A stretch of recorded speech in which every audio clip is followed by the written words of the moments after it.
Hi folks, Hamish Lamley from Pictavia Leather here. Today I'm going to be talking about the head knife. The head knife has been the symbol of leatherworkers for thousands of years, and there's a reason why it works. It's a really versatile knife, but it takes a lot more skill to use and a lot more safety. So today I'm going to cover some safety measures with it quickly, and some different kind of cuts and techniques you can use with a head knife, which will help you gain more mastery over it and use it for your leatherworking day-to-day or historic demonstrations. So the first thing I'm going to cover is holding the head knife. So I've got a couple of examples here.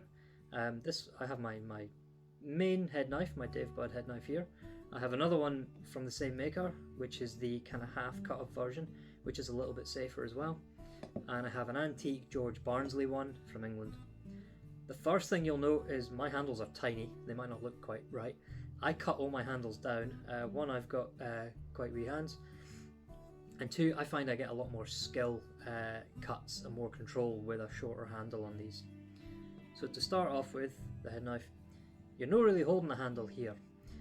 You want to have as much control over the blade as possible. So ideally, I like to hold it with two fingers right close to the cutting edge there, with my thumb on the other side. I'm really choking the knife up, and the handle in here is kind of just a guide, just to give me a bit more grip on it, so that when I have the knife down on the bench, my middle finger is pretty much touching where the point is on the knife, pretty much touching the desk as well. I've got full control over where that point is. My fingers telling me exactly where it is. Having it gripped this tightly in the hand, the way I've got it, helps me orientate the blade very well. I have full control over where that's going. It's going nowhere. The reason that these knives are a little bit safer is you can get a little bit closer to them. If you're doing some fine cuts with a head knife and you need to get a little bit closer to see what you're doing, you really don't want to sneeze. The other half of that blade is going to take your face off. So this one is just that little bit safer for getting in a little bit more, looking what you're doing, with no danger from the other side of the blade. Very, very useful.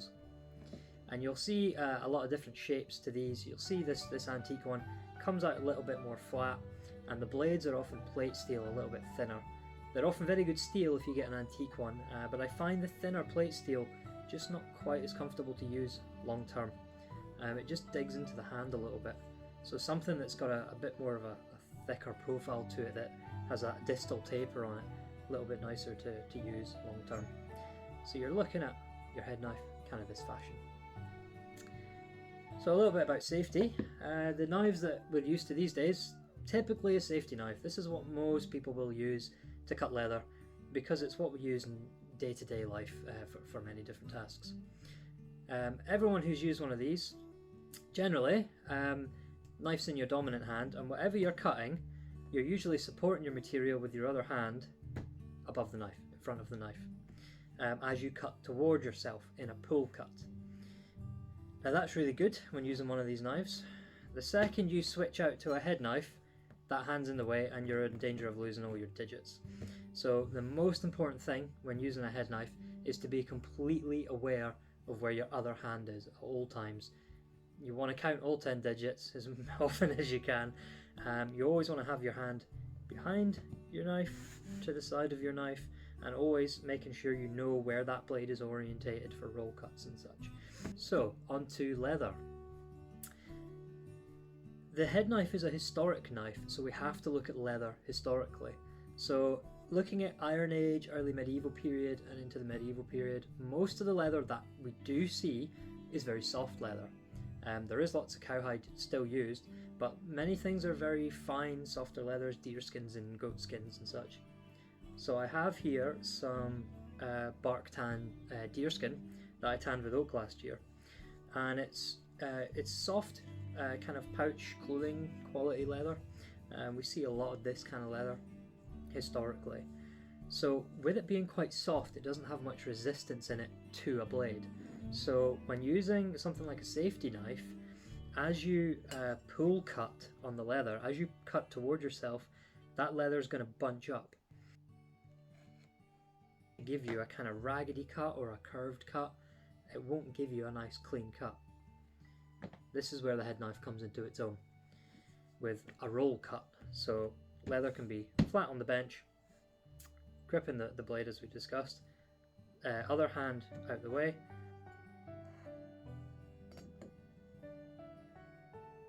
a perfect cut on soft leather. Now this can also be used on thicker leathers. I have here some 3.5mm vegetable tanned cowhide from a modern tannery, and equally roll cuts are very useful. Just roll straight through and give you a perfect clean cut. This is really good if you're out and about teaching, or you don't have a ruler on hand, or any kind of straight lines. If anybody has trouble following straight lines with a knife without a ruler, then roll cuts are very, very useful. I use it in teaching a lot. It helps you really orientate lines nicely and keep a nice straight edge. So it's a very, very useful tool. So we can also do very fine detailed cuts with the corners on these. So something that a safety knife struggles with is to do fine cuts. So you'll often see people using more kind of scalpels and things for these fine cuts. So with a safety knife like this, it's really about trying to get tight curves that really struggle. So if you're trying to get a tight curve in something, you will often get kind of a scalloped edge in it.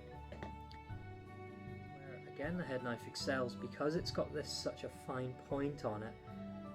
You can really get it in the leather and rock it back, and nice and slowly you can get some really tight curves with it. You can get some nice tight curves and flows in with the head knife, just utilizing the tip. So you're just putting it in with the tip there, and you just rock it back onto the tip. So it's just using that first 3mm of the blade, and with that you can maneuver the knife around really well. Now in corner cuts, you do get corner punches to do it, or we'll often use a safety knife to kind of cut corners in.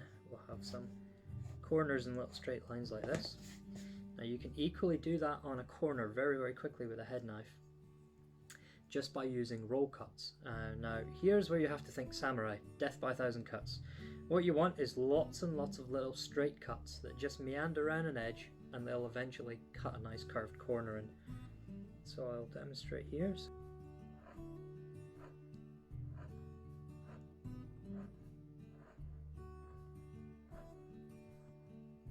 Curved edge.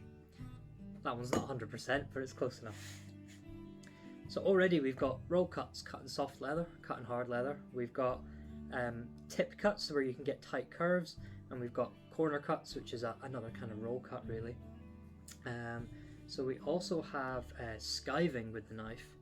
So this is where you've got leather where on the edge or the corner you need it to be a little bit softer. For example, a belt where it's going to fold over the buckle, you need the leather to be a little bit thinner just so it'll fold a bit nicer.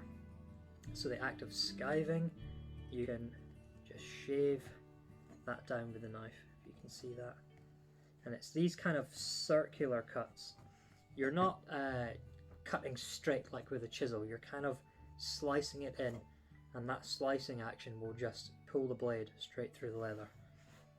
Here we have, just to kind of thin that out there. And then last but not least, we have cutting circles. So on this piece of leather, I have a circle already marked out, and I'm just going to roll cut around it quickly to just trim off the larger parts so that they're not in my way.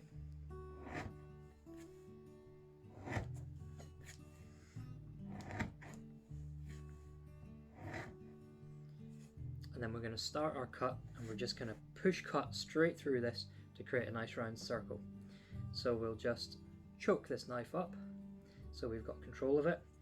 Elbows kind of into the body, so I'm using my core strength, the core of my body here to control what my hands are doing. Kind of wrists tucked in as well. So I'll start on the edge, and what I'm going to do is I'm going to push in from the edge until I'm on my circular cut.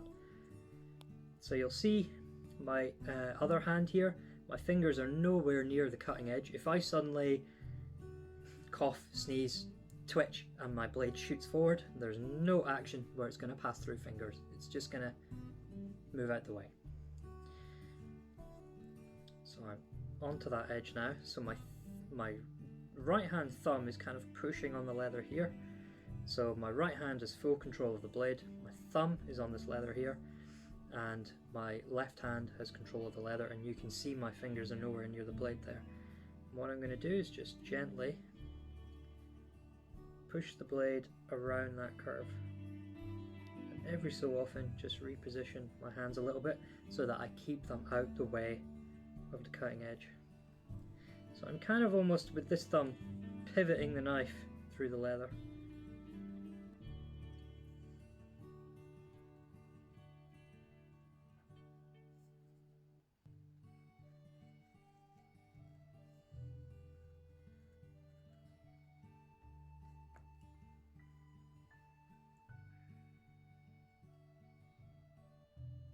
So you can see you've got almost a perfect circle there, one nice cut straight through, and then if you sometimes end with a little bit of tail there, you can just sit that down and just roll cut that little part off there.